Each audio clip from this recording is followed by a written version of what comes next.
샬롬 반갑습니다. 좌우를 둘러보면서 샬롬 우리 인사합시다. 샬롬. 벌써 새해가 시작된 지 열흘이 넘었습니다. 벌써 두 번째 주가 되는데 늘 하나님 은혜 가운데 매주 은혜 가운데 살고 또 말씀과 동행하는 여러분 되시기를 축원합니다. 제가 기도하고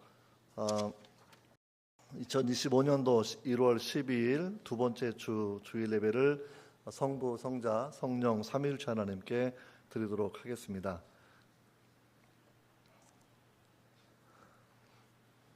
아버지께 참되게 예배하는 자들은 영과 진리로 예배할 때가 오나니 곧 이때라. 아버지께서는 자기에게 이렇게 예배하는 자들을 찾으시느니라.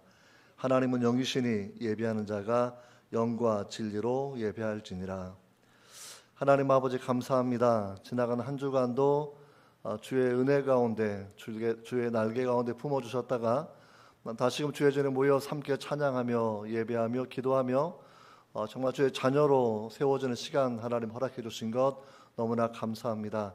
하나님 아버지 정말 간절히 간구하옵는 것 나라가 혼란 가운데 있지만 온전히 하나님의 긍휼을 베풀어 주셔서 우리 대한민국이 우리 한국교회가 주어진 역사적 소명 하나님의 소명을 감당할 수 있도록 하나님 도와주시고 하나님 가장 좋은 길로 이 민족을 인도해 주시기를 원합니다.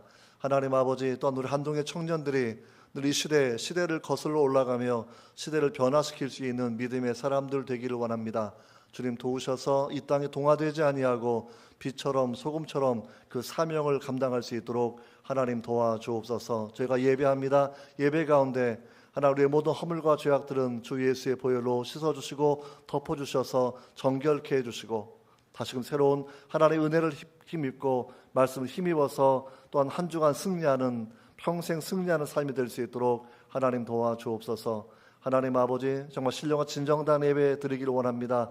주의 성령님 도우셔서 우리가 산 제물 되게 하시며 우리 찬양과 기도를 받으시고 봉헌을 받으시며 우리 예배 가운데 주님 친히 임재하여 주셔서 두세 명이 내 이름으로 모인 곳에 나도 거기 함께 있겠다 하셨던 주의 그 약속의 말씀이 우리 오늘 예배 가운데도 이루어진 믿습니다. 주님 함께하여 주시옵소서. 예수님의 이름으로 기도합니다. 아멘. 네, 안녕하세요. 주일 예배 오신 여러분 정말 진심으로 환영합니다.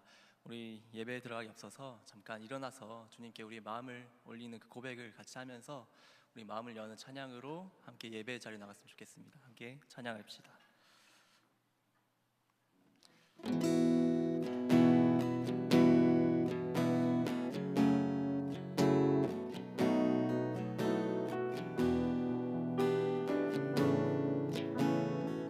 하나님은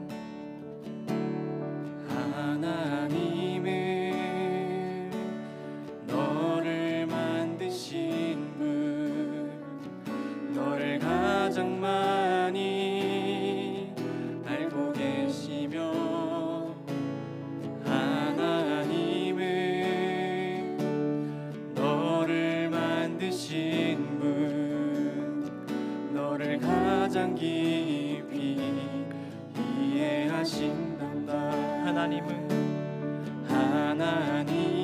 너를 지키시는 분, 너를 지키시는 분, 너를 절대 포기하지 않으며 하나님은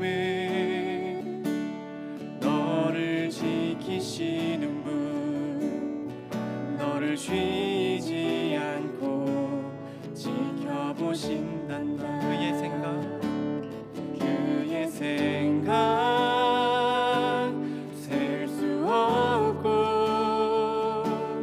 그의 자비 무궁하며 그의 성실 날마다 새롭고 그의 사랑 끝이 없단다. 2절에 가서 함께 고백할까요? 하나님은 너를 원하시는 분, 하나님은 너를 원하시는 분, 이 세상 그 무엇 그 누구보다 하나님은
주님 손에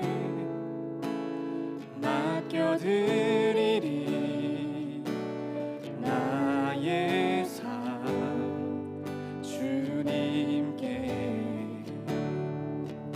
주님 손이 나의 삶 붙드네 나 주의 것 영원히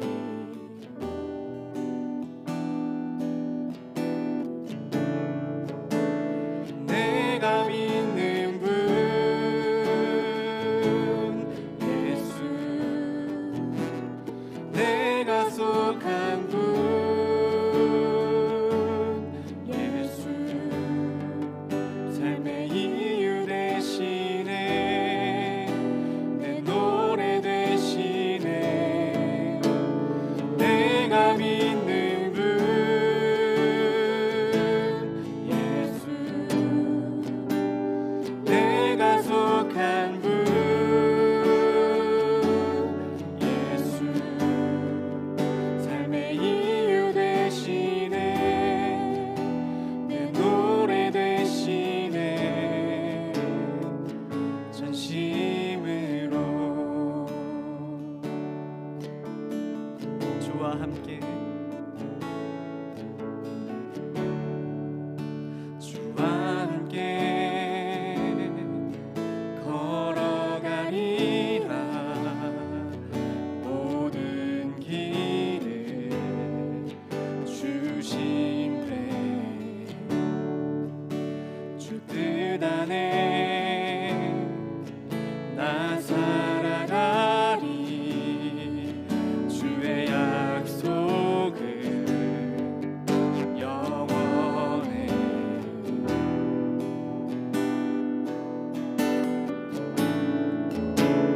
내가 믿는 분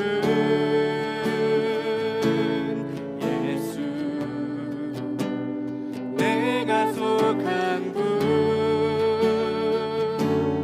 예수 삶의 이유 되시네 내 노래 되시네 내가 믿는 분 예수 내가 속한 분 예수 삶의 이유 되시네 내 노래 되시네 전심으로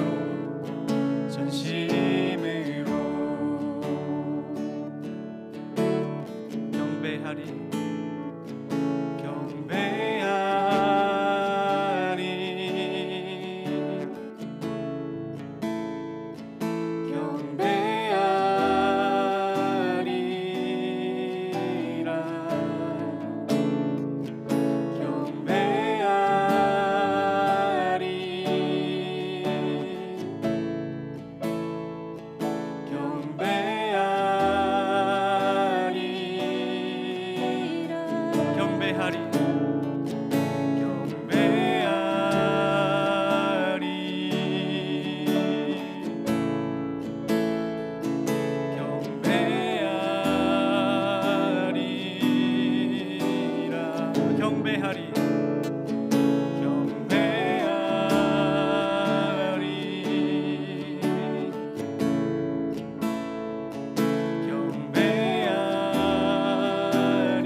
속한 분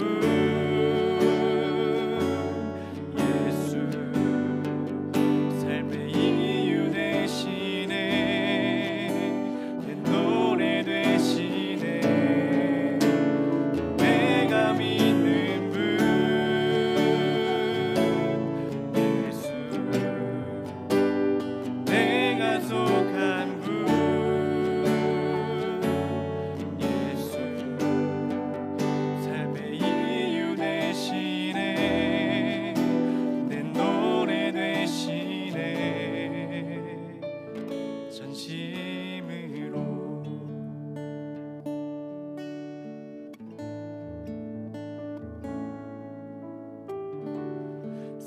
삶의 작은 일에도 그 맘을 알기 원하네.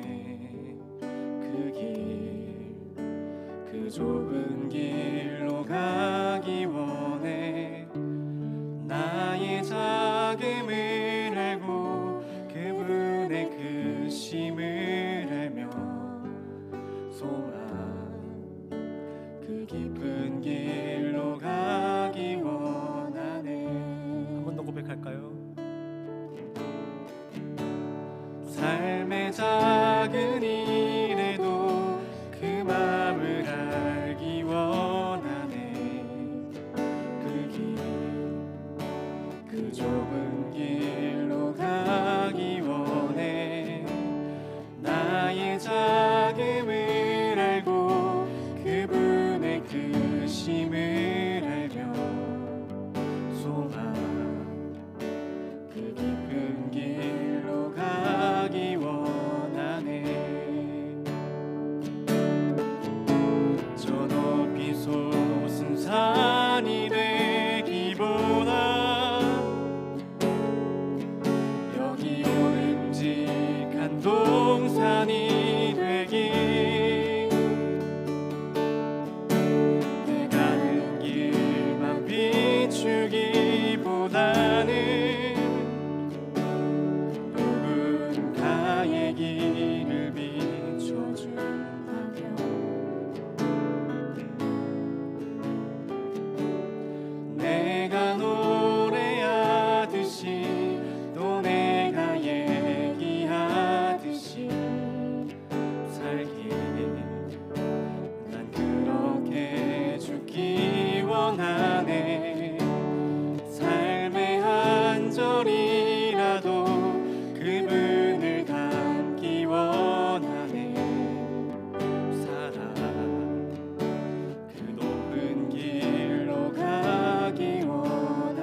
기도하시겠습니다. 사랑의 하나님, 오늘도 저희가 그리스도인으로 이 자리 가운데 나올 수 있는 발걸음 허락하심에 감사드립니다. 저희가 예수 그리스도의 피로 힘입어 주님의 은혜로 이 자리에 있다는 사실을 기억하며 항상 감사와 찬양으로 예배하게 하옵소서. 하나님의 구원을 찬양할 때 저희가 전심으로 기뻐할 수 있을 줄을 믿습니다. 저희가 하나님으로 말미암아 기쁨의 삶을 살며 영원토록 주만 찬양하게 하옵소서. 주님, 이 시간 주님과 함께하기를 소망합니다. 저희의 두 손이 주님만을 바라고 저희의 두 눈이 주님을 향할 수 있게 하옵소서. 저희에게 오셔서 저희의 두 손을 잡아주시고 저희의 두 눈을 바라봐 주옵소서. 주님의 따뜻한 손길이, 주님의 따뜻한 눈빛이 저희를 감싸줄 줄로 믿습니다. 그 주님의 따스한 사랑 가운데 저희가 주님의 사랑에 감사하며 예배하게 하옵소서. 교회를 위하여 기도합니다. 주님을 사랑하는 사람들이 모인 공동체가 교회라는 이름 아래 이 세상 가운데서 옳은 곳을 바라보며 그 옳은 곳으로 나아가게 하옵소서. 이 어두운 세상 가운데 주님의 사명을 위해 살게 하시고 서로 사랑하며 살게 하옵소서. 회중 한 사람 한 사람이 주님을 만나고 주님을 사랑하기를 소망합니다. 또한 각자가 속한 공동체를 사랑하기를 소망합니다. 같은 곳을 바라보며 예수님을 따르는 자들이 세상 가운데 주의 움직이는 교회가 되게 하여 주옵소서. 나라와 민족을 위하여 기도합니다. 25년도 새해가 밝았지만 나라가 아직 많이 어지럽습니다. 이 어지러운 상황 가운데서 결국에는 주님이 이끄시는 방향으로 나아가게 하옵소서. 사람들이 각자의 자리에서 자신을 위해서가 아닌 나라를 위해 움직이게 하시고 민족들 또한 자신이 아닌 나라를 바라보며 옳은 것에 힘을 보태게 하옵소서. 서로를 위하는 나라에서 민족들이 행복하게 하옵소서. 그 나라 가운데 주님께서 임재하실 줄을 믿습니다. 또한 세계 여러 나라에서 복음을 전하는 선교님들 또한 기억하여 주옵소서. 선교사님들의 섬김이 그 나라에서 사랑으로 퍼져나가길 소망합니다. 건강하고 안전하게 지낼 수 있도록 선교사님들을 보듬어 주시고 지켜주시옵소서. 오늘의 예배를 위하여 기도합니다. 매주 드리는 예배가 형식적인 예배가 되지 않고 매주의 시작을 주님의 말씀으로 시작할 수 있는 은혜가 되게 하옵소서. 주님께서 주시는 이 은혜의 시간이 기쁨이 되게 하시고 이 시간 저희가 주님께 영광 돌릴 수 있기를 소망합니다. 또한 오늘 설교하시는 김교 목사님께 성령의 능력을 더하여 주옵소서. 목사님의 입술을 통하여 전해지는 주님의 말씀을 저희가 온전히 듣게 하시고 그 말씀을 본받아 더욱 신실한 삶을 살기를 소망합니다. 저희 예배 가운데 오직 아버지 하나님만 높임받아 주옵소서. 이 모든 말씀 저희의 삶의 기쁨이 되시는 예수 그리스도의 이름으로 기도드립니다. 아멘. 다시 한번 샬롬 인사합니다. 주의 평안이 여러분 모두에게 가득하기 바라고요. 또 좌우에 둘러보시면서 옆에 분에게 뭐라고 인사할까요? 하나님 닮으셨네요. 인사합시다. 하나님 닮으셨네요. 주님 닮으셨네요.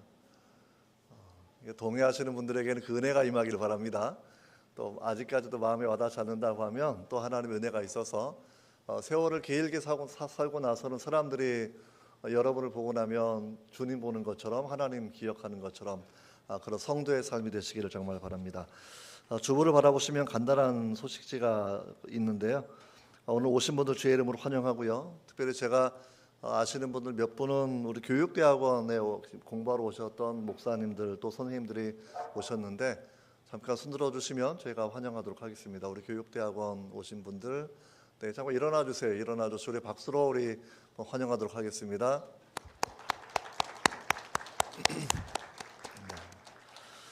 다음 주 우리 교목실 행사가 있어서 말씀드립니다. 겨울방학 성경 연구 세미나가 준비되어 있고요. 구약 성경 맥잡기입니다. 16일 목요일 오전 10시부터 5시까지 종일 진행이 되는데 내용을 참고하시고 여러분들이 이렇게 집중해서 하루 동안 구약 성경의 맥을 잡는 것도 참 귀한 시간입니다. 여러분들이 참여해 주시기를 부탁을 드립니다.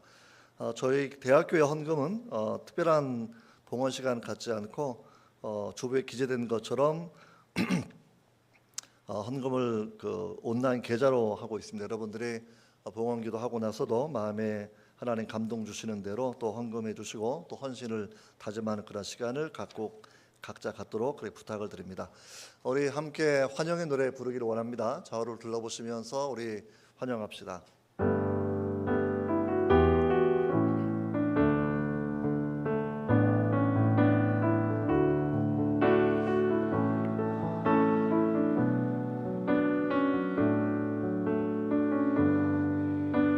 축복의 통로 신을 통하여서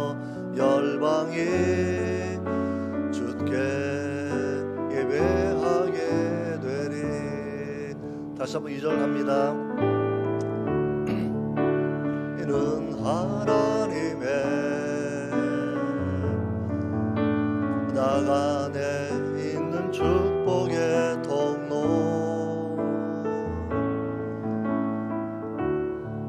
우리를 통하여서 열방이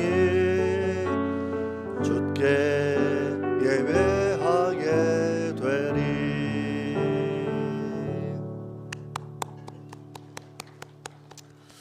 오늘 하나님 말씀은 구약 성경 다니엘서 1장 8절로 16절까지 말씀을 보도록 하겠습니다. 다니엘서 구약 성경 1232면에 있고요. 1장 8절로 16절까지 길지 않은 말씀이어서 함께 말씀을 봉독하도록 하겠습니다. 같이 읽겠습니다. 다니엘은 뜻을 정하여 왕의 음식과 그가 마시는 포도주로 자기를 더럽히지 아니하리라 하고 자기를 더럽히지 아니하도록 환관장에게 구하니 하나님이 다니엘로 하여금 환관장에게 은혜와 긍휼을 얻게 하신지라. 환관장이 다니엘에게 이르되 내가 내 주 왕을 두려워하노라. 그가 너희 먹을 것과 너희 마실 것을 지정하였거늘 너희의 얼굴이 초췌하여 같은 또래의 소년들만 못한 것을 그가 보게 할 것이 무엇이냐. 그렇게 되면 너희 때문에 내 머리가 왕 앞에서 유태롭게 되리라 하니라. 환관장이 다니엘과 하나냐와 미사엘과 아사랴를 감독하게 한 자에게 다니엘이 말하되 청하오니 당신의 종들을 열흘 동안 시험하여 채식을 주어 먹게 하고 물을 주어 마시게 한 후에 당신 앞에서 우리 얼굴과 왕의 음식을 먹는 소년들의 얼굴을 비교하여 보아서 당신이 보는 대로 종들에게 행하소서 하며 그가 그들의 말을 따라 열흘 동안 시험하더니 열흘 후에 그들의 얼굴이 더욱 아름답고 살이 더욱 윤택하여 왕의 음식을 먹는 다른 소년들보다 더 좋아 보인지라. 그리하여 감독하는 자가 그들에게 지정된 음식과 마실 포도주를 제하고 채식을 주니라. 아멘. 우리 한번 기도하도록 하겠습니다. 하나님 아버지 감사합니다. 오늘도 주의 말씀을 저희가 대합니다. 주의 성령께서 이 말씀을 저희 심령에 비추어 주셔서 말씀을 깨닫게 하시고 각 성도에게 필요한 기도의 제목 되게 하시며 한 주를 살아갈 수 있는 영의 양식 될 수 있도록 하나님 인도하여 주옵소서. 오늘도 함께해 주시기 원합니다. 예수님의 이름으로 기도합니다. 아멘. 현재 우리나라 상황이 되게 혼란스러운 것은 다 아실 거라고 생각이 됩니다. 그래도 다니엘이 살던 시대만큼 혼란스러운 때는 아니었다라는 그러한 부분에서 먼저 일단 안심을 하시면 좋을 것 같아요. 다니엘이 살던 시대는 우리가 아는 것처럼 당시에 갈그미스 전투, 세계사의 패권이 바뀌었던 전쟁이 있었던 때를 배경으로 하고 있습니다. 당시 전통적인 강호는 아수르, 그다음에 이집트 전통적인 강대국이었고요. 신흥 강대국인 바벨론이라는 나라가 새롭게 떠오르던 그런 때였다고 생각하면 될 것 같습니다. 오늘 본문의 배경이 유다 왕 여호야김인데 여호야김은 요아스 왕의 둘째 아들로 알려진 그러한 사람이기도 합니다. 이런 배경을 제가 잠깐 말씀드린 이유는 정말 그 갈그미스 전쟁 가운데 아수르가 멸망하게 되고 그리고 그때 전쟁을 이겼던 바벨론이 아예 전통 강호 중에 하나였던 이집트까지 내려가서 공격하는 그러한 전쟁이 벌어졌던 때다라고 생각하시면 돼요. 그 여파 가운데 유다도 이제 피해를 받게 되어서 예루살렘이 그 전쟁에 지게 되고 전쟁에 진 그런 표시로 왕족과 귀족들 포로들을 내어준 것들, 그리고 2절에 설명하는 것처럼 하나님의 성전에 많은 기구들을 또 뺏겼던 그런 부분이 오늘 본문에 기록되어 있습니다. 당시 그 다니엘의 나이가 어느 정도였냐면 다니엘이 처음 끌려간 1차 포로인데 보통 아마 학자들이 보통 추정하기는 한 13살, 15살 사이 정도, 그러니까 중학생 정도 되는 나이라고 생각을 하시면 될 것 같습니다. 그렇게 포로를 끌려가게 되었을 때 자신은 왕족이었고 또 그의 친구들도 아마 귀족 출신이었을 테고 요세푸스에 의하면 다니엘은 분명히 왕족이 맞아요. 시드기의 친척이라고 그렇게 알려져 있으니까. 그래서 왕족이 끌려간 그런 상황들이라고 보시면 되겠죠. 여러분 그렇게 끌려가는 상황 가운데 포로로 끌려가서 불과 20년이 지나지 않아서 나라가 완전히 없어지게 됩니다. 그러니까 나라가 힘이 약해서 전쟁에 지게 되었고 본인은 10대 소년이었는데 포로로 끌려가게 되었고 포로로 끌려간 상황 가운데에서도 그래도 우리나라가 좀 강대하면 좋지 않을까라는 소망을 가지고 기다렸을 텐데 그 나라가 완전히 멸망해서 왕도 아마 포로로 끌려오다가 죽었을 테고 왕자도 죽고 성전도 완벽하게 무너진 그런 처참한 패배의 소식을 들었던 사람이 다니엘이다라고 생각을 하시면 되겠죠.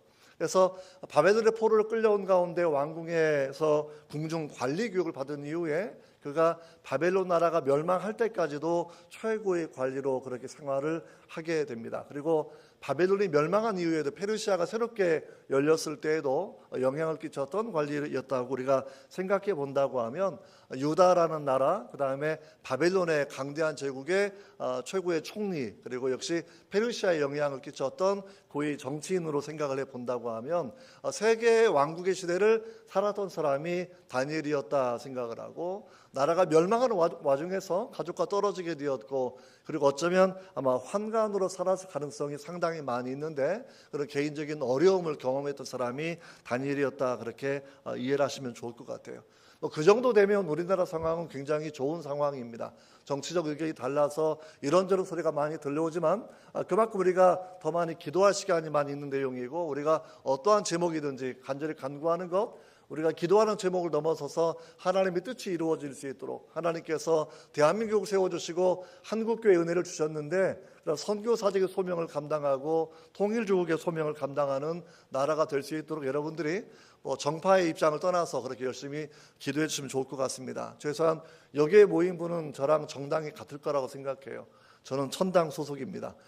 그래서 아마 여러분도 최소한 천당은 다 똑같을 테고, 나머지는 민주당이든지 국민의힘이든지 각각 입장은 좀 다를 수가 있겠지만 하나님의 말씀에 입각해서 크리스찬들이 정말 하나님의 자녀로 어떻게 살아가고 어떻게 기도할 것인가라는 관점을 가지고 우리가 말씀을 생각하면 좋겠습니다. 이 다니엘서가 우리한테 중요한 이유는 이렇게 역사적인 격동기를 살 때 신앙인이 어떻게 살 것인가, 우리 삶의 표본을 보여주는 중요한 내용을 담고 있고요. 또 개인적으로는 다니엘의 삶 가운데 다니엘은 묵시를 기록한 그러한 책이기 때문에 메시아를 고대하고 있고, 마지막 12장까지 간다고 하면 종말의 시대까지 담고 있는 예언을 담고 있어서 우리한테는 굉장히 중요한 말씀이라 그렇게 우리가 생각하게 됩니다.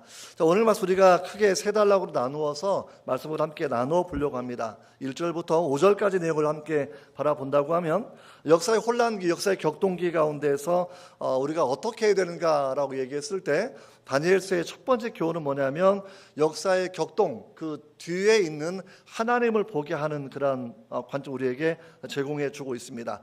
그래서 한번 따라해 볼까요? 역사의 격동기 뒤에 있는 하나님을 바라봅시다. 네, 긴 문장인데 잘 따라하셔서 감사합니다. 일반적으로 이제 밖에 나가게 되면 이걸 두 문장 나눠야 되는데 우리 청년들이 있어서 너무나 감사하고요. 그래서 늘 나라가 멸망하고 바벨론이 승리했고 또 바벨론이 멸망하고 페르시아가 새롭게 뜨는 그런 모든 것이 이 짧은 12장 다니엘서에 기록되어 있는데, 중요한 건 하나님이 역사를 경영하시는 분이다라는 그런 내용이에요. 우리가 2절을 바라보면 주께서라는 그런 표현을 쓰고 있어요.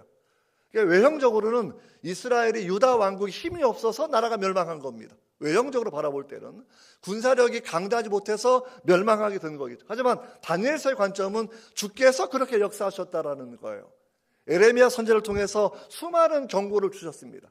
회개하고 돌이키고 우상숭배 그만두고 여호와께 돌아오라고. 에레미야뿐만이 아니라 우리는 마지막 그 나라가 멸망하기 우리 한 100년 정도 그 시기를 살펴본다고 하면 많은 선지자가 나와서 그런 외침을 외쳤었거든요. 하지만 유다 왕국은 그 하나님의 외침을 듣지 않고 그렇게 민족주의에 함몰되면서 우상을 섬기는 혼합 종교에 함몰되면서 하나님을 떠나게 되었고, 결국은 나라가 멸망한 것은 군사력의 문제가 아니라 하나님을 떠났기 때문에 가나안 땅에 나라를 세우게 해주셨던 하나님께서 다시금 마치 모세 때 예언해 주셨던 것처럼 가나안의 종교를 따라 산다고 하면 가나안을 심판하신 것처럼 똑같은 기준을 가지고 너희를 그 땅에서 뽑아낼 것이라고 주님 말씀해 주셨는데, 주님이 뽑으시는 장면이 오늘 본문에 기록되어 있는 것입니다. 심으시는 분도 주님이시고 뽑는 분도 주님이시라는 거예요.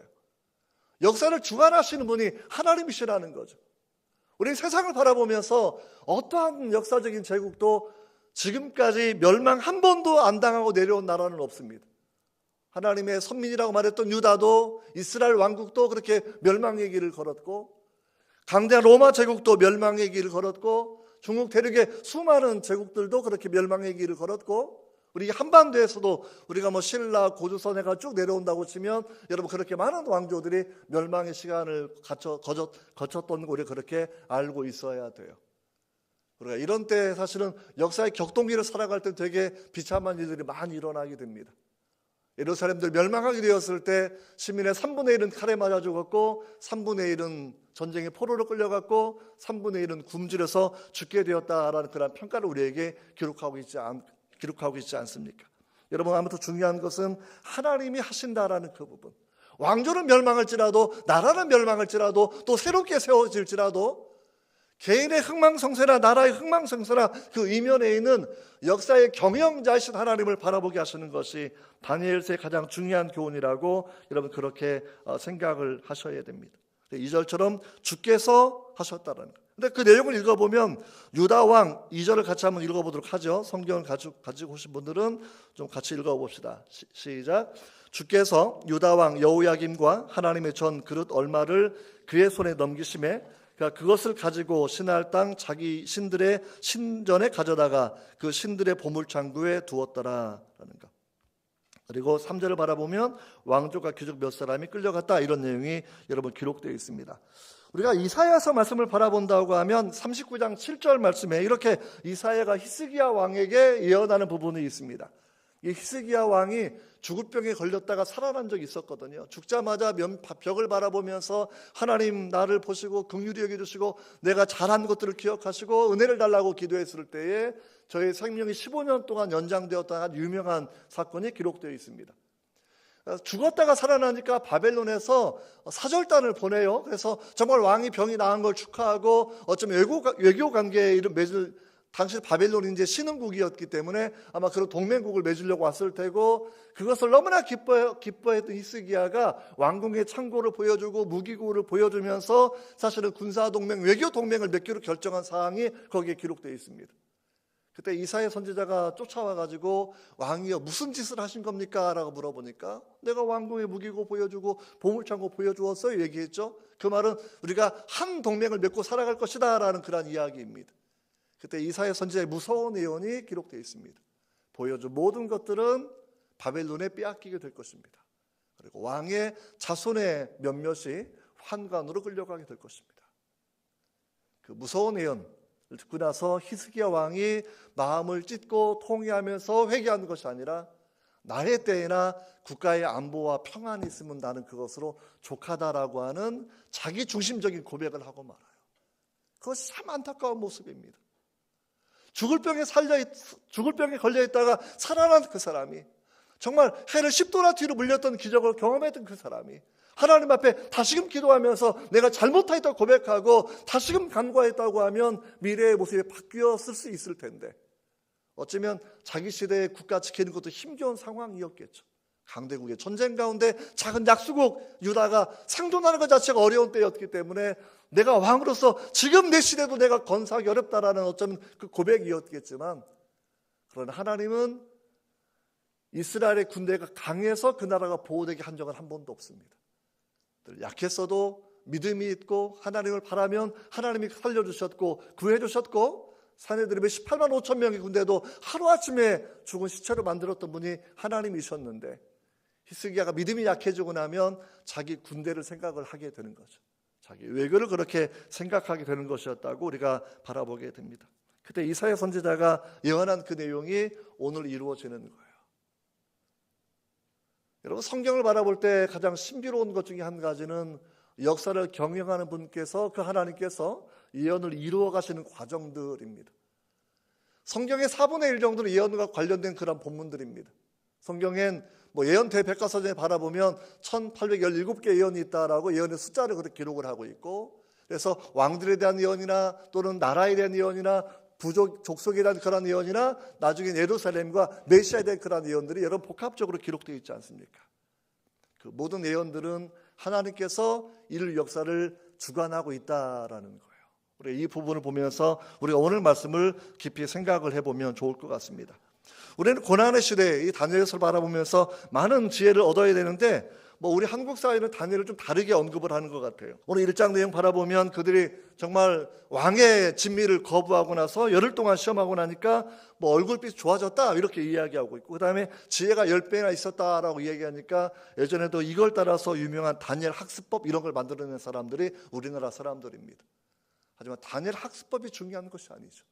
저거 공부를 열심히 해서 공부하는 비법이 있어서 그 지혜를 얻은 것이 아니라, 왕궁의 교육이 탁월해서 지혜를 얻은 것이 아니라 하나님을 경외하고 하나님의 영에 감동했기 때문에 얻었던 지식이라는 거거든요.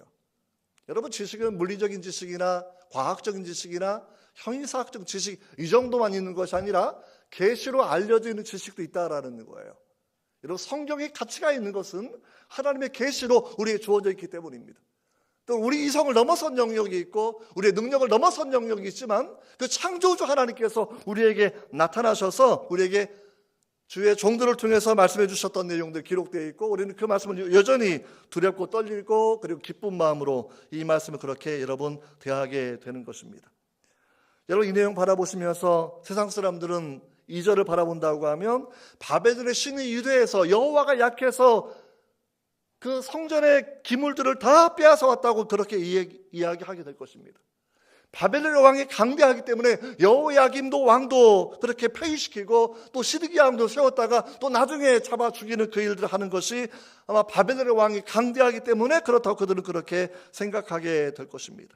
그러나 2절의 첫 단어를 통해서 주께서 하셨다라는 것, 택한 백성이라도 하나님을 떠나고 그 경고를 무시하고 나니까 하나님의 심판이 임할 수밖에 없었다고 이야기하는 것은 이미 모세 때 주어진 예언이고 여호수아 때 확증한 그런 예언이고, 그 하나님 놀라운 법칙이 오늘 본문을 통해서도 여러분 적용되는 것을 그렇게 바라보게 됩니다.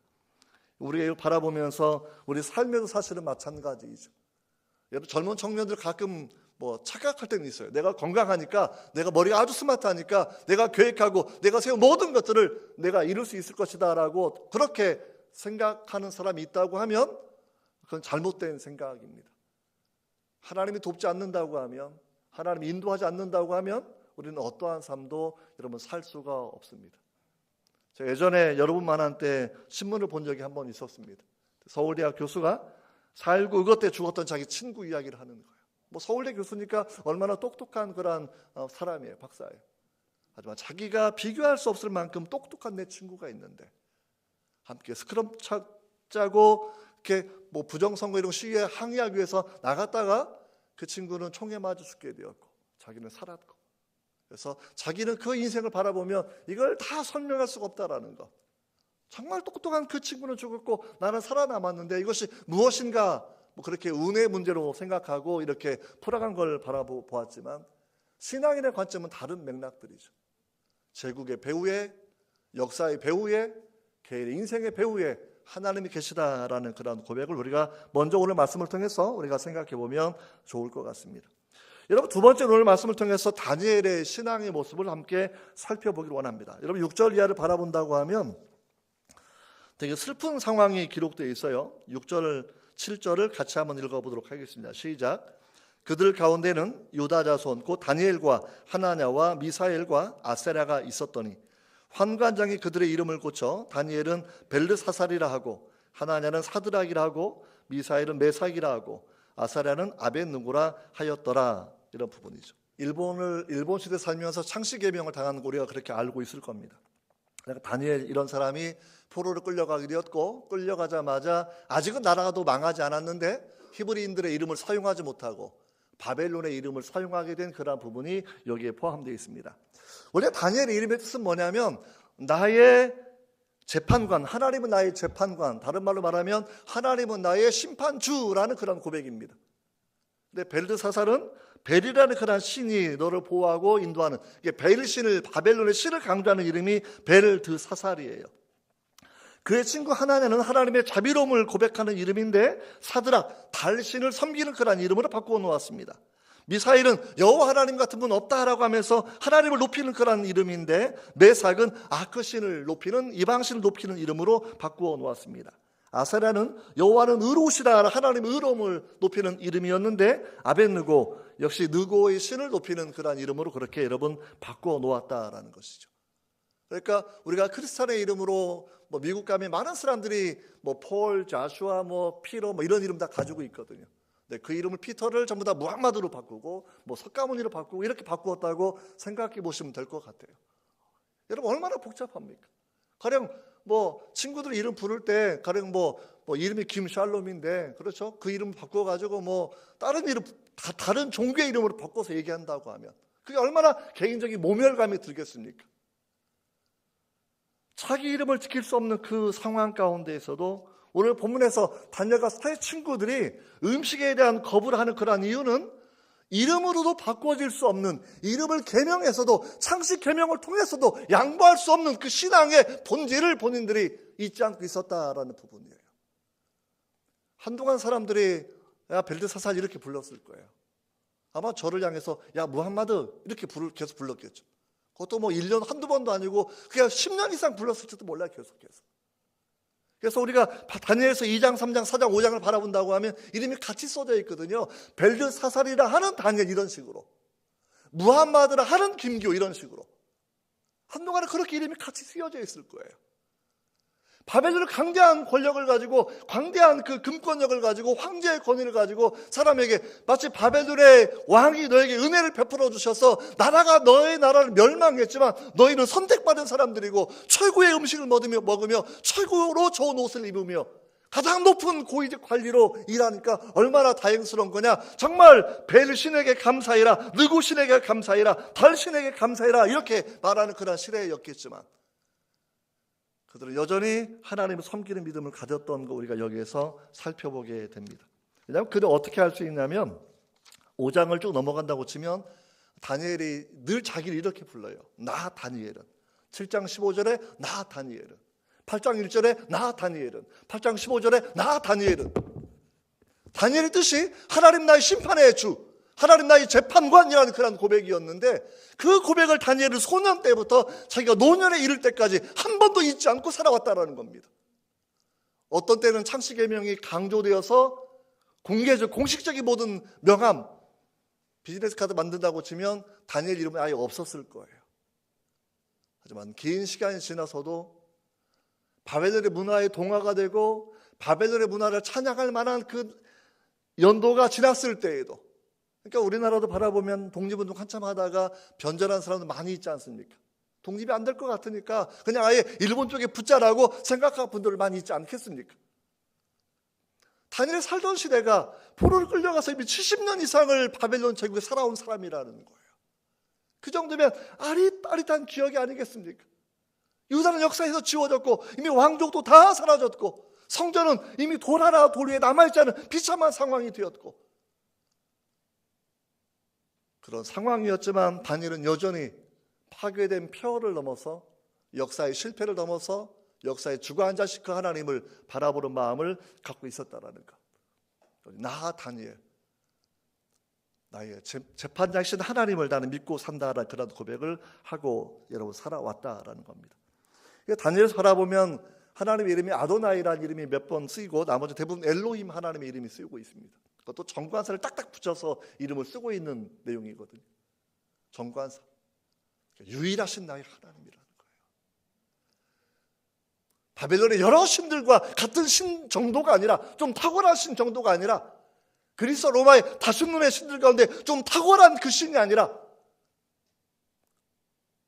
엘로힘 그 전능자 하나님, 창조의 그 하나님, 그리고 심판의 그 하나님을 그는 믿고 그렇게 살아왔다고 고백합니다. 또 한편에 다니엘에서 또 다른 특징은 나의 하나님 또는 메드락 이런 사람 이름을 붙여가며 소유격을 하나님을 그렇게 표시를 하고 있는데 하나님과 그런 관계성을 의미하는 거죠. 포도나무에서 가지가 떨어지면 죽어버린 그런 가지입니다.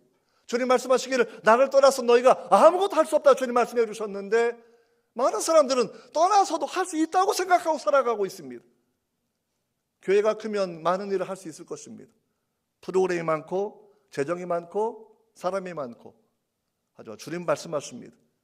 그 모든 것들은 불로 태우며 사라지는 공력들입니다.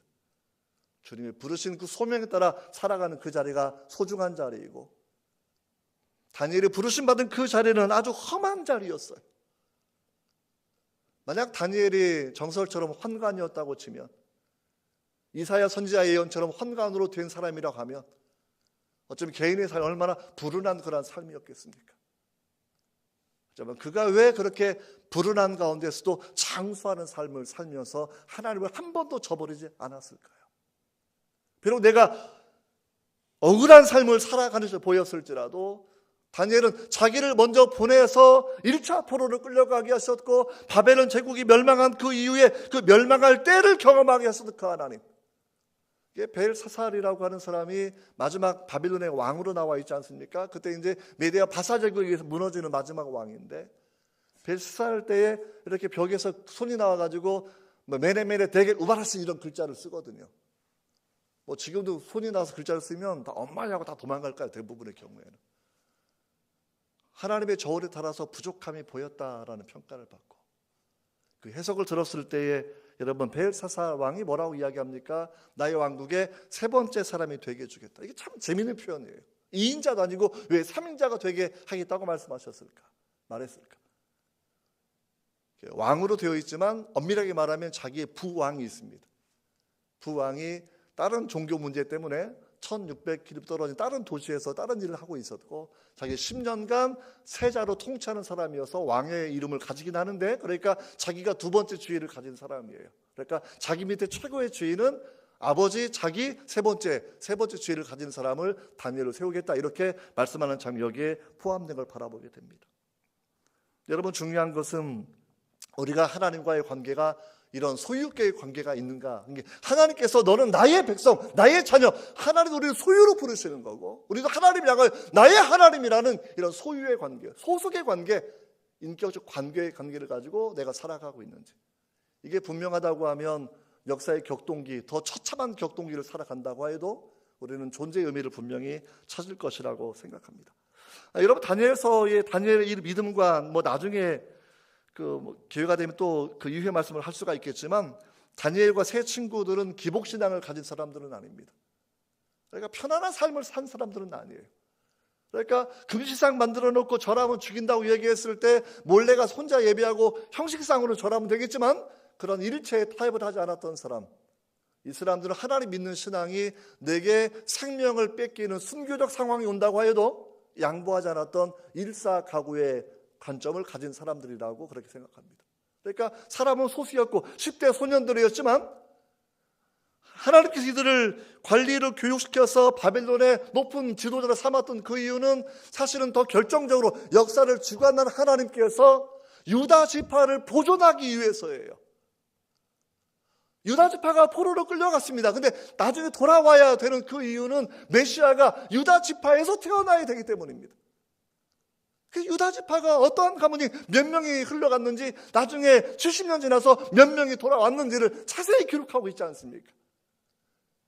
바벨론 왕이 굉장히 외교적으로 피지배제를 학대하지 않았다라는 정책의 문제도 분명히 있겠지만, 그러나 고위 관리들이 생명을 걸고서 하나님의 살아계심을 그 황제에게 계속해서 입증하는 삶을 살아왔기 때문에 결코 타협하지 않고, 비록 바벨론 제국에 충성은 다하고 있지만 하나님을 향해 어떠한 변절도 하지 않는 굳센 믿음의 내용을 바라보면서 바벨론의 많은 왕들은 오히려 거기에 감동을 받고 그들을 통해서 유다 민족이 보호되고 존속될 수 있도록 그렇게 은혜를 베푸셨다라고 생각합니다.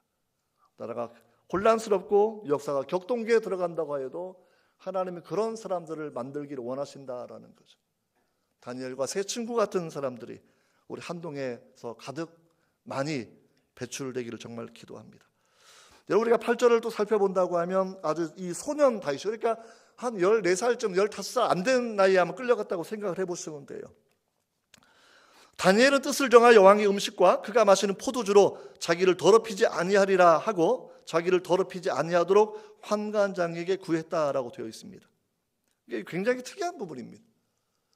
채식을 잘하면 얼굴이 고와진다, 이렇게 여러분 왜곡하면 안 돼요. 채식 너무나 오래 하면 얼굴 푸석푸석해집니다. 그래서 청년 때는 고기도 많이 드셔야 되고 또 채소도 잘 드시는데 같이 드셔야 되는 거지. 다니엘을 바라보면 열흘간 채식을 했지만 나중에 우리가 나이가 든 다니엘을 바라보면 특별한 때가 아니면 고기 좋아하는 사람입니다. 단 것도 좋아했고 포도주도 좋아했고, 그러니까 아주 왕성한 식욕을 가진 사람이었다라고 그렇게 우리가 생각해 볼 수가 있겠죠. 오늘 본문에서 왜 왕의 진미를 거부하기로 결정을 했을까라는 부분을 잠깐 생각해 보면 좋겠어요. 뭐 우상에 바쳐진 재물이니까 안 먹었다. 그럼 뭐 평생 70년, 80년, 90세 넘도록 살았던 사람이 다니엘인데 바벨론의 모든 음식이 대부분 그렇게 우상에 드려진 음식이 아니겠습니까? 뭐 그거 고르고 나면 먹고 살기 어렵죠, 기본적으로. 더 중요한 게 여기 있다라는 거, 더 중요한 것이. 여러분 왜 밥을 사주는 거죠? 왜 좋은 옷을 내려주는 거죠? 왜 그렇게 때로 그렇게 많은 것들을 황제가 하사하는 거죠? 자기의 신민으로 만들기 위해서잖아요. 좋은 거 먹여주고 좋은 것 입혀주고 많은 권력을 주고 좋은 집을 내려주면 사람이 충성을 다하게 되어 있어요. 우리나라에서도 선비는 자기를 알아주는 사람을 위하여 여러분 목숨을 바친다라고 이야기하고 있지 않습니까? 여기에 동화가 되면 다니엘과 세 친구는 그냥 바벨론의 신하가 될 거예요. 느부갓네살의 신하가 될 거예요. 느부갓네살 이름이 되게 재밌죠. 4살의 왕이 된 사람, 느부갓네살. 너무 썰렁한 농담인데 아무튼 제가 아재 개그를 종종 하는데 아무튼 웃어주신 성도 너무나 감사합니다. 뭐 저랑 비슷한 학년이지 않을까 생각도 해보고 아무튼 그래서 반응이 전혀 없는 것보다 너무나 감사하고요. 주의 축복이 있기를 바랍니다. 하늘의 지혜가 가득하기를. 여러분 정말 다니엘의 그 모습을 우리가 바라보면서 비록 내가 왕궁에서 월급을 받고 연봉을 받고 승진하면서 내가 출세하고 성공하고 그래서 족보에 남을 만한 사람이 분명히 된 거죠, 사실은요. 하지만 왕의 진미를 거부한 것은 그걸 넘어선 영역입니다. 나는 여전히 나의 이름을 벨드사살로 바꾸고 황제가 지나친 관심을 가지고 지나친 사랑을 부어주고 지나친 연봉을 부어주고 많은 것을 부어준다고 하여도 내가 마음을 다하여 섬기는 분, 내 인생 전체를 심판하시는 분은 여전히 하나님이다라는 그런 신앙의 고백을 지키기로 결정한 것이 여기에 숨겨진 뜻이라고 그렇게 생각합니다. 우리도 사실은 많은 것들을 음식이 만들어진 과정을 알지 못하고 먹고 살아가고 있습니다. 어떤 사람 불교인이, 어떤 사람 무당이, 어떤 사람은 이슬람 사람들이 만든 음식을 먹고 살아가고 있겠지만 음식이 우리를 더럽히지 않는다라고 얘기하는 것은 크리스찬들이 만든 음식만 먹어야 된다는 그런 이야기가 아니라 먹는 것으로 내가 얻는 명예로, 내가 얻는 권력으로, 내가 버는 그 부유함으로 내 마음이 노예가 되지 않도록 하겠다라는 것. 여러분, 그것이 소년 다니엘과 그 세 친구의 뜻이었다라고 그렇게 우리가 여러분 생각할 수 있습니다. 여러분 다니엘은 그래서 결국 이 말씀 가운데서 이 모든 기준들 자신이 가져왔던 말씀을 통해서 생각했을 거라고 생각합니다. 다니엘 후반부를 읽어보게 되면 에레미야 선지자의 글을 애독했던 사람이 다니엘입니다. 그리고 소년, 이 총명한 다윗이었기 때문에 어릴 적 종교교육을 많이 받았을 테고 또 자기보다 8년 지나서 에스겔 선지자가 제사장이었던 선지자가 와서 또 말씀을 전하는 그 일들이 가능했고 그리고 상당한 자유를 누리고 살았던 사람이어서 말씀을 깊이 알고 묵상하는 그 일들은 소홀함이 없었다라고 그렇게 생각하게 되는 거죠. 말씀을 깊이 읽지 않는다고 하면 신앙은 신화처럼 약해지고 그럴 수밖에 없습니다. 그러니까 성경의 문자로 기록되기 너무나 감사한 것이어야 돼요. 전승만으로 내려왔다고 하면 너무나 흐릿해졌을 것이고 잘못된 마치 우리가 전화 노래하는 것처럼 뒷사람에게 귓속말하다가 자꾸 본질이 왜곡될 수 있을 텐데 정말 문자로 잘 정확하게 내려와서 비록 사본들 간에 약간의 차이점이 있다고 하여도 우리가 충분히 그 많은 사본을 향하여 원본의 내용을 충분히 알 수 있고 하나님의 계시의 말씀 우리가 충분히 알 수 있는 것, 우리가 이 부분 너무나 여러분 좋은 거라고 정말 생각합니다. 저는 가끔 하나님께서 주님께서 말씀하셨던 뭐 4가지 땅에 뿌려지는 씨앗의 비유를 많이 묵상할 때가 많습니다. 예전에는 길가에 뿌리듯이 새가 와서 말씀을 먹어버렸다라는 걸 바라보면서 참 나쁜 새 이렇게만 생각하고 그냥 마귀만 생각하고 살아왔다고 하면 시간이 흘러가면서부터 좀 다른 생각들을 종종 할 때가 있습니다. 그 새가 뭘까라고 얘기했을 때 힌두교 사람들은 베다의 권위를 인정하지 않으면 힌두교 사람이 아니라고 이야기합니다. 이슬람교인들은 꾸란의 권위를 인정하지 않으면 무슬림이 아니라고 이야기합니다. 어느덧 교계, 기독교 교계에서는 성경을 인정하지 않아도 하나님의 계시를 인정하지 않아도 자기는 자칭 크리스찬으로 생각하고 살아가는 많은 사람들이 존재하는 그 모순을 그렇게 바라보게 됩니다. 여러분 하나님의 말씀은 계시의 말씀은 하나님의 특별 계시 그 말씀은 성령의 감동하심을 우리에게 전달되는 말씀인 줄 여러분 분명히 믿으셔야 돼요. 그래서 다니엘서에 대한 신적인 권위를 부정하는 학자들이 분명히 있어요. 이것은 왜냐하면 너무나 정교한 예언이 기록되어 있기 때문에 예언이 이루어지기 전에 기록된 성경이 아니라 사건이 다 발생한 다음에 후대에 기록된 말씀이지 않을까 이렇게 생각하는 사람들이 여러 많이 있습니다. 하지만 다니엘서가 여전히 유대인의 전생이나 복음주 신학자들 여전히 주전 6세기, 5세기에 기록되었던 말씀이라 그렇게 우리가 믿고 있습니다. 여러분 그 이유가 뭐냐면 다니엘서는 전체 본문 중에서 절반 조금 안 되는 부분이 히브리어로 쓰여져 있고 절반보다 조금 많은 부분이 아람어로 기록되어 있습니다. 거의 절반은 히브리어, 절반은 아람어, 아주 특별하게 구성되어 있는 그러한 성경인데 히브리어, 아람어 외에도 페르시아가 17개의 단어가 사용되고 있습니다. 그 페르시아는 고대 고어, 주전 4세기 이전 사용된 언어이기 때문에 일단 사용된 그 자체를 혹시 바라본다고 해도 주전 5세기 이전에 다니엘 기록된 것을 추론하는 것이 맞다고 생각합니다. 또 다니엘서에 바벨론의 수입회에 사용했던 헬라어의 악기의 이름들이 나와 있는 역시 그것도 4세기 이전의 악기 그 이름이기 때문에 일부 자유신학자들이 2세기 이후에 주전 기록된 말씀으로 바라보는 것보다는 그저 늘 성경이 주어진 그대로 다니엘이 살아있을 때 기록된 말씀으로 나중에 이제 전해지면서 사본이 나올 때는 후대가 계속 쓰는 부분이 있으니까 뒤늦게 기록된 것도 있겠지만 오리지널은 그때 나온 것을 보는 것이 분명히 맞습니다. 여러분 정말 이 말씀 바라보시면서 하나님 말씀에 깊이 에레미야 말씀 묵상하면서 이제는 본인 나이가 많이 들어가니까 돌아갈 때가 되었다라고 생각했던 것처럼 하나님 말씀 깊이 묵상하고 깊이 관심을 가지고 암송하는 것이 여러분 그가 바벨론의 제국주의에 그 전체주의에 물들지 않게 되었던 가장 중요한 이유입니다. 신본주의, 하나님을 중심으로 움직이는 그런 신본주의는 말씀을 떠나서는 살아갈 수 없는 그런 내용들이라는 거죠. 우리가 오늘 시대를 살아가면서 사실은 많은 기도의 제목들이 있습니다. 어느 쪽이든지 어느 정치적 견해를 가지든지 그러나 공통적으로 기도할 제목 중에 한 가지는 민주주의를 지키는 내용이라고 분명히 생각합니다. 민주주의는 전체주의와 다른 그런 개념입니다. 민주주의는 개인의 존엄성을 보장하고 개별성의 천부적 인권의 자유를 보장해주는 그런 사상 체제입니다. 전체주의는 개인의 본질을 말살하는 체제입니다. 개인은 천체 부품에 지나지 않는 그러한 내용들이고, 그래서 지난세 가장 유명한 민주주의 권위자 로버트 달 예일대 석좌 교수는 민주주의의 장점은 전체주의의 출현을 예방하는 것이라 얘기해 주었고, 그것도 천부 인권에 기반해서 헌법적 기본권으로 표현의 자유를 보장해 주는 것이라 이렇게 분명하게 설명한 적이 있습니다. 제가 박사기를 썼던 조 롤즈 같은 미국의 정치 철학자도 역시 천부 인권론에 기반해 있는 민주주의론을 얘기했고, 각 개인은 사회 전체의 복지를 위해서 희생될 수 없는 정의에 입각한 불가침성을 갖고 있다 이렇게 분명하게 선언한 적이 있습니다. 중요한 건 표현의 자유입니다. 전체주의 사회는 개인의 의지는 중요하지 않고 개인의 의사는 자유롭게 표출하지 못합니다. 북한이 그렇고 중국이 그렇고, 우리나라 정치 상황 가운데 우리가 이 부분을 깊이 생각해 보면서 여러분들이 자유롭게 하나님을 찬양할 수 있고 자유롭게 예배할 수 있고 전도할 수 있고 사실 의견을 피력할 수 있는 우리가 그런 민주주의 체제를 지키는 것도 하나님 나라 갈 때까지는 필요한 것이다. 저는 그렇게 생각합니다.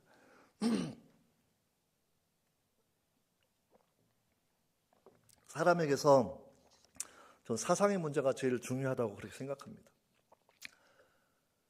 정말 사상의 컬러가 정말 중요한 거죠. 지난해 말에 제 아들이 와서 한 열흘 정도 있다가 갔는데, 저는 학기말 이후에 지금 되게 바쁘게 살았거든요. 그래서 계절학기 3주하고 또 대학원 강의 또 하고 있고, 또 12월 달에 서울에 전도 집회 2번을 하고, 또 그 틈틈에 아들과 함께 대화하고 또 놀아야 돼서 되게 바쁘게 연말 연초를 그렇게 보냈습니다. 근데 잠깐 나눠도 대화 중에 한 가지가 이게 제 아들이 저처럼 약간 대학 때 신앙이 흔들렸다가 지금은 굉장히 아주 좋아져서 너무 감사한 마음 많이 갖게 되었고, 그러면서 이제 크리스찬과 결혼하겠다 말에 너무나 기뻐서 이제 예전에는 내 삶에 상관하지 마 이렇게 얘기하던 애가 이제는 크리스찬하고 결혼할 거고 크리스찬으로 자녀를 키울 거고 이런 얘기하면서 되게 흐뭇한 마음이 들고 이러면서 조금 더 깊은 얘기를 나눴던 게 있어요. 크리스찬이면서 정치적인 컬러에 대한 잠깐 그런 얘기를 나누었습니다. 미국은 또 한국과 좀 달라서 미국은 공화당, 민주당 컬러가 굉장히 다르거든요. 그래서 민주당 같은 경우에 미국은 이제 어보션 지지하고 트랜스젠더 지지하고 막 이렇게 나가는 구조이기 때문에, 그래서 이게 뿌리가 얕은 민주당, 공화당 관계는 없어요. 다 우리가 천당 하나님 말씀에 입각해서 사상을 바꿔나가면 되는 건데, 뿌리가 깊은 사람은 참 많이 어렵습니다. 우리가 사상범은 전향하는 게 되게 어려운 부분이거든요. 이게 자기 뼛속까지 낙태를 지지하는 사람이라고 하면, 뼛속까지 트랜스젠더를 지지하는 그런 사람이라고 하면 저는 그건 성경적인 사람은 아니다라고 그렇게 판단합니다. 그래서 여러분들이 정말 결혼할 때, 배우자를 만나실 때 믿음의 사람을 정말 만나셔야 되겠고, 만나실 때 정말 거듭난 크리스찬, 우리 이제 어제 대화하다 보니까 이제 워낙 이제 성비가 맞지 않아 믿는 사람이 교회에 많이 없어요. 남자 청년들 같은 경우에. 하지만 그래도 꼭 해야 될 것은 꼭 믿게 하고 결혼하셔야 됩니다. 결혼하고 나서 믿을 거야 이런 말 속아가지고 평생 고생하는 여자분 되게 많습니다. 그래서 믿게 하고 약속받고 신앙교육 받고, 그리고 결혼식도 예배로 드리고, 그리고 여러분 결혼하는 것이 필요할 거라 그렇게 생각합니다. 갑자기 설교 원고에 있는 얘기 갑자기 나와가지고, 아무튼 여러분 가운데 결혼 때문에 고민하는 사람이 있지 않나 생각 갑자기 드는데, 아무튼 여러분 믿음의 배우자 만나기를 기도하시고, 평생 믿음의 친구처럼 함께하는 믿음의 사람, 중보기도 하는 사람, 말씀이 함께 입각했는 그런 배우자를 만나는 것이 가장 큰 복 중의 하나인 걸 그렇게 우리가 알게 됩니다. 이제 말씀을 정리하려고 하는데, 여러분 구절을 바라본다고 하면 하나님이 다니엘로 하여금 환관장에게 은혜와 긍휼을 얻게 하셨다라고 되어 있어요.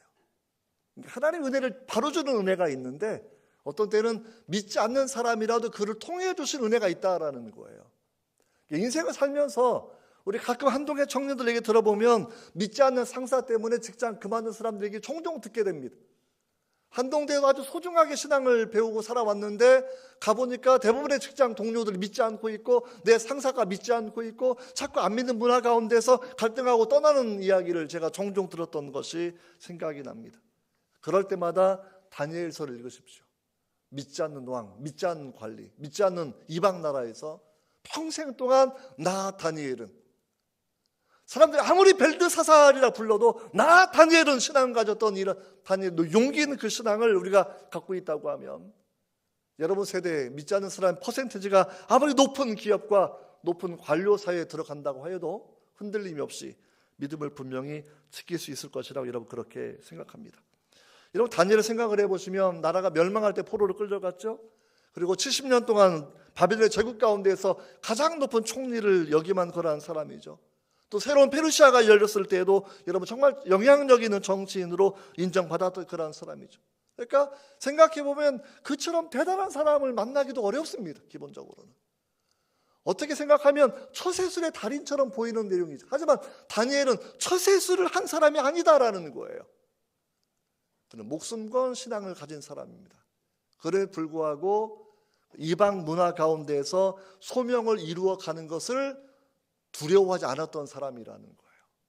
믿지 않는 사람이 있어도, 믿지 않는 사람이 왕이라고 하여도, 때론 그 왕이 나를 죽이는 칙령을 내린다고 하여도, 나의 심판주 하나님, 그 하나님이 내 생명을 고독하실 때까지는 나를 보내신 바벨론에서 내 소명을 다 감당하겠다고 결심했던 사람이 다니엘이었다고 여러분이 이 부분을 기억하시면서, 혹시 이 세상 살면서 혼란스럽고 두려운 때가 올 때마다 여러분 다니엘처럼 기억하셔야 됩니다. 여러분 또 한 가지 다니엘의 가장 중요한 이야기 생각해 보면, 다른 소년들보다 더 좋아 보였다. 왕의 음식을 먹는, 왕의 진미를 먹는 사람들보다 더 얼굴이 좋아 보였다 얘기해서, 이 피부의 문제, 갑자기 얼굴 피부 얘기할 수밖에 없는데, 세상 사람들은 좋은 거 먹고 피부가 좋아지겠죠. 뭐 화장품도 바르고 이렇게 좋은 음식 먹고 살겠지만, 하나님의 영적인 원리는 좀 다른 곳에 있습니다. 잠언 3장 8절을 바라보신다고 하면, 여호와를 경외하고 믿음으로 살면 이것이 몸의 양약이 되고 골수를 윤택하게 한다라고 되어 있습니다. 하나님의 말씀이 내 영혼의 구원에만 미치는 것이 아니라, 이거 잘 기억하셔야 돼요. 하나님의 말씀이 천체를 유지하는 겁니다. 하나님의 말씀이 눈에 보이는 모든 세계를 만드셨고, 하나님의 말씀이 우주 만물을 지탱하고 유지하고 있고, 하나님 말씀이 내 영혼을 거듭나게 하고 하나님 말씀이 내 뼈와 내 피부와 내 얼굴빛도 달라지게 할 수 있다라는 것이 하나님 말씀이라는 거예요. 다니엘이 열흘간 채소 먹어서 피부 좋아졌으면 우리도 다 채식주의 돼야 돼요. 하지만 그렇게 되지는 않습니다. 음식의 문제가 아니라 제가 누차 말씀을 드리고 있는데 신앙의 영역입니다. 네, 골수를 윤택하게 하는 것, 내 몸에 양약이 되는 것은 하나님의 말씀입니다. 그래서 하나님 말씀이 내 몸에도 효과를 가지고 올 수 있다는 것, 하나님 말씀이 내 뼈에도 효과를 가지고 올 수 있다는 것, 이걸 믿으시는 것이 믿음의 전 인격화되는 과정 중에 하나일 것이다, 이렇게 그렇게 생각합니다.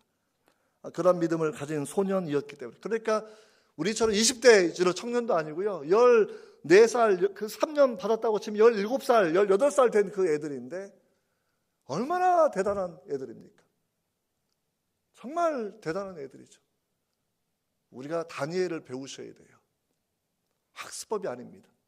다니엘의 기도법을 배우셔야 되고, 다니엘의 일사가구의 신앙을 배우셔야 되고, 다니엘의 공무원 살아가는 방법을 우리 그렇게 배우셔야 된다고 생각합니다.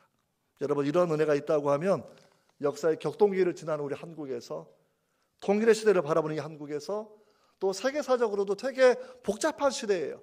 2차 대전 이후에 가장 복잡한 시대입니다.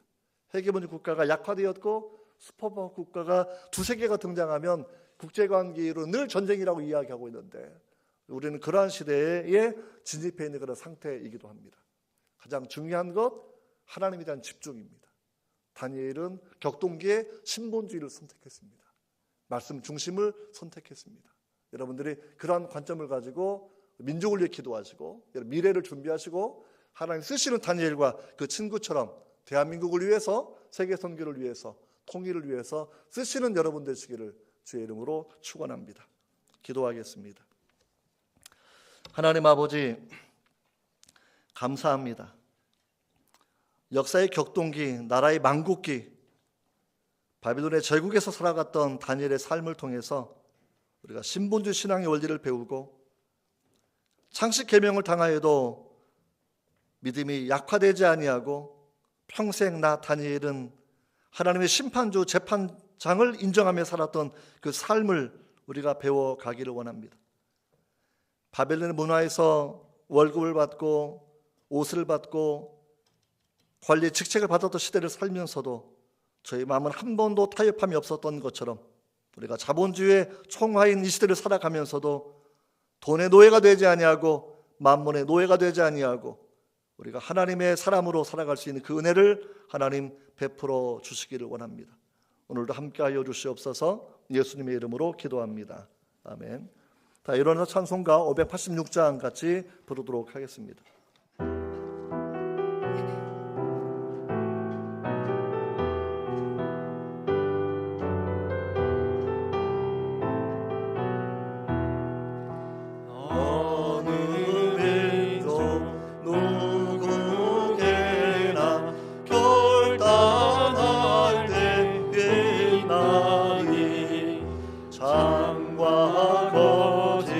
싸울 때에 어느 편에 설 건가? 주가 주신 새 목표가 우리 앞에 보혜에 빛과 어둠 사이에서 선택하며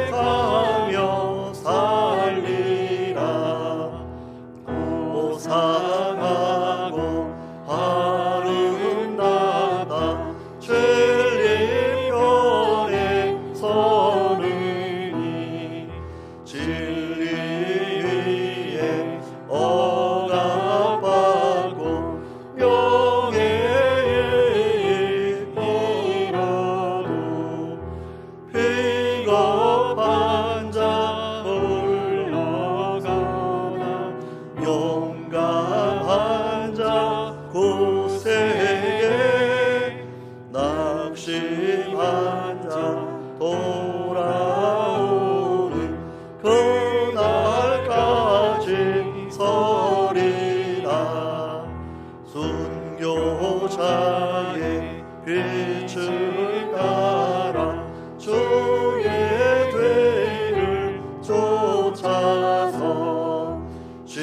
십자가를 등에 지고 암만 향해 가리라.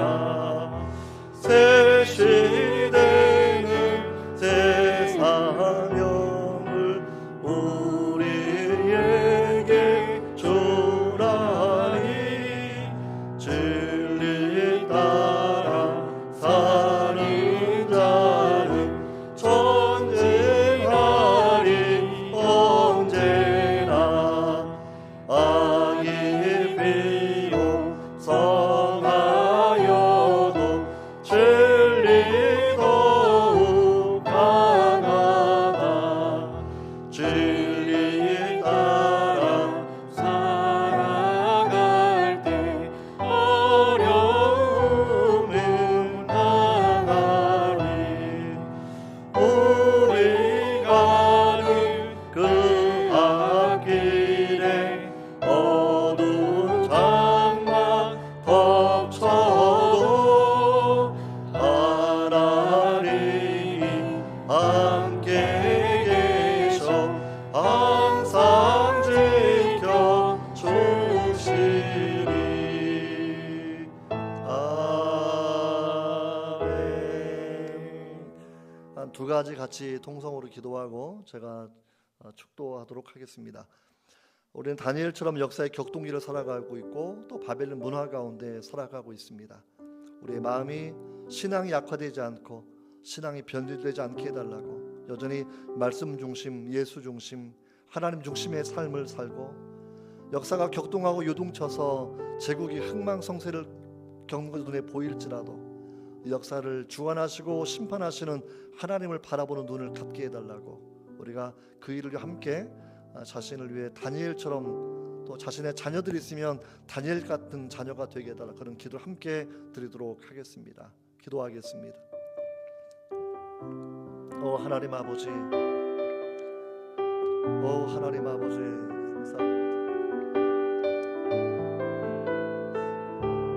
오 하나님 공의를 베풀어 주시옵소서. 오 하나님 자비를 베풀어 주시옵소서. 아버지 하나님 정말 이 시대가 어렵고 답답할지라도 다니엘처럼 살아갈 수 있도록 하나님만 믿고 섬기기를 결정하고 살아갈 수 있도록 기복신앙이 아닌 일사하고의 신앙가지고 살아갈 수 있도록 오 하나님 역사하시며 인도하여 주시기를 기도하고 축원합니다. 오 하나님 함께하여 주시옵소서. 오 하나님 인도하여 주시옵소서. 오 하나님 도와주시고 도와주시옵소서. 오 주님 도와주시기를 간절히 간구하고 원합니다. 오 주님 도와주시기를 원합니다. 오 주님 도와주시기를 원합니다. 오 주님 도와주시기 인도하여 주시옵소서. 오 하나님 긍휼을 베풀어 주시옵소서. 오 하나님 자비를 베풀어 주시옵소서. 오 하나님 아버지 타협함이 없게 하시고 만문의 종이 되지 아니하게 하시고 권력의 종이 되지 아니하게 하시고 쾌락의 종이 되지 아니하게 하시고 육신의 정욕과 이생의 자랑과 한국의 정욕 따라 살지 않도록 하나님 도와주시고 인도하여 주시옵소서. 오 하나님 감사합니다. 오 주님 감사합니다. 이어서 두 번째 기도 제목입니다. 정말 잘 아는 것처럼 나라가 정말 많이 어렵습니다. 어느 한쪽이 이기는 것을 바라보는 것으로 우리 만족하는 것이 아니라 하나님 한국교회를 불쌍히 여겨달라고 정말 이 나라의 민족을 불쌍히 여겨주셔서 정말 70년밖에 안 되었는데 세계사적인 소명을 감당할 수 있는 하나님께서 쓰시는 나라, 쓰시는 한국교회 될 수 있도록 그렇게 기도하고 정말 한국교회가 다시금 복음의 본질로 돌아가서 그 복음의 능력 위배되었던 모든 것들을 회개하고 통회하면서 복음의 능력을 회복하고 회복된 복음으로 북녘의 통일을 이루어가고 주춤하는 세계 선기를 이루는 한국교회 사명을 이루게 해달라고 정말 하나님 긍휼을 베풀어 달라고 하는 그러한 기도를 우리가 함께 드리기를 원합니다. 같이 기도하겠습니다. 하나님 아버지 이 나라의 민족을 불쌍히 여겨주시옵소서. 아버지 하나님 정말로 정치적인 대결이 너무나 심화되고 있고 갈등이 심화되고 있는 그런 상황 가운데서 오 하나님 불쌍히 여겨주시고 하나님의 긍휼히 여겨주시기를 기도하고 주 하나님 원합니다. 교회로 빛이 되게 하시며 교회로 소금 되게 하시며 진리를 말하는 교회가 되게 하시며 나라 위에 중보하는 성도가 더 많이 나오게 하여 주시며 하나님 세계 사회 소명을 감당할 수 있도록 세계 선교 소명을 감당할 수 있도록 다시금 내부에서 무너지는 민족의 복음화를 다시 이루어갈 수 있도록 하나님 도와주시기를 간절히 간구하고 원합니다. 하나님 도와주시고 인도하여 주시옵소서. 하나님 긍휼히 여겨 주시옵소서. 하나님 아버지 하나님 아버지 도와주시옵소서. 정말 전체주의가 아니라 자유민주주의가 지켜질 수 있도록 신앙의 자유 가운데 세계 성경 왕성이 일어날 수 있도록 하나님 도와주시기를 간절히 간구하고 원합니다. 하나님 도우시고 인도하여 주시옵소서. 하나님 역사하여 주시옵소서. 주님 감사합니다. 주님 감사합니다. 하나님 아버지, 다니엘의 신앙과 이름의 고백을 따라서 우리는 이 시간도 하나님께서 역사의 주관자이심을, 역사의 심판자이심을, 우리 인생의 재판관이심을 우리가 믿고 다시 한번 고백합니다. 재판장이신 하나님 앞에서 성실한 믿음의 삶을 살게 하여 주시고 우리와의 독생자 주신 하나님께 우리 마음을 다한 사랑을 고백하는 성도의 삶을 살 수 있도록 하나님 도와주시기를 간절히 간구하고 원합니다. 바벨론의 많은 걸 누리고 살면서 바벨론 사람이 되어버린 것이 아니라 나이 들어 하나님 부를 때까지도 평생 나 다니엘 하나님의 심판을 의지하고 살아왔던 다니엘처럼 신본주의로 하나님 말씀 중심으로 십자가 중심으로 살아가는 우리가 될 수 있도록 은혜를 더하여 주시기를 원합니다. 저희 이 시간도 주님께 마음을 드릴 뿐만이 아니라 예물을 함께 올려드립니다. 주님 받아주셔서 하나님 물질의 드림이 신앙의 고백되게 하시며 마음의 고백되게 하시며 정말 물질을 통하여 또한 하나님 앞에 우리 사랑을 또한 고백하는 시간들 하나님 도와주시고 인도하여 주셔서 하나님 많은 것을 받아싸우니 많은 것 올려드리는 한동의 청년들 될 수 있도록 하나님 도와주시옵소서. 혼란스러운 격동기 우리 한국을 주님 불쌍히 여겨주시옵고 하나님 정말 대한민국 하나님 건국하게 해주셨는데 그 하나님 그 은혜를 잊지 않고 통일과 세계 선교에 힘쓸 수 있는 그런 나라가 될 수 있도록 하나님이여 도와주시옵소서. 지금은 우리 주 예수 그리스도의 은혜와 하나님 아버지의 끝없는 사랑과 성령의 교통하심과 인도하심과 축복하심이 나라 위하여 눈물로 기도하는 모든 성도들 머리 위에 또한 다니엘처럼 오직 믿음으로 살기를 원하는 모든 성도들 머리 위에 가정과 자녀와 기업 위에 영원토록 함께 있기를 간절히 축원하옵나이다. 아멘.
깊은